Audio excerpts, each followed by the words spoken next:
Magandang araw mga tagapakinig. Ako si Mark, kasama si Lance at Erich, at welcome sa ating programang Tinig ng Kabataan. Hello! Ako si Lance at ngayon, hapon, pag-uusapan natin ang mainit na paksa, kabataan at social media, kalayaan o kalabuan. Ako naman si Erich at syempre sasamahan namin kayo sa pagbibigay ng komentaryo tungkol sa kung paano nakakaapekto ang social media sa buhay ng kabataan.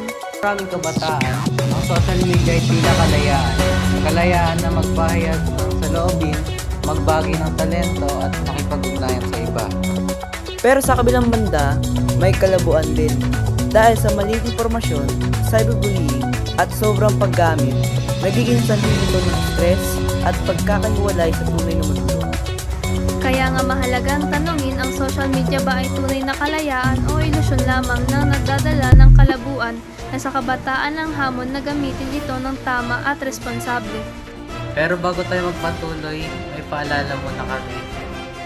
Gusto nyo ng masarap at abot kayang merienda habang nakikinig sa radyo? Subukan ang Snack Time Biscuit. Crispy, tasty, at swak sa bulsa. Aba, perfect yan habang nag-i-scroll sa social media. Kaya mga katinig, snack time biscuits ang paborito ng kabataan. Balik tayo sa usapan. Ang social media ay parang espada. Maaari itong magbigay ng kalayaan, pero maaari ring magdulot ng kalabuan kung hindi gagamitin ng tama. Ang susi ay disiplina at tamang paggamit. Kung kabataan ay marunong mag-filter ng impormasyon at maglaan ng oras sa tunay na buhay, mas magiging kapaki-pakinabang ang social media.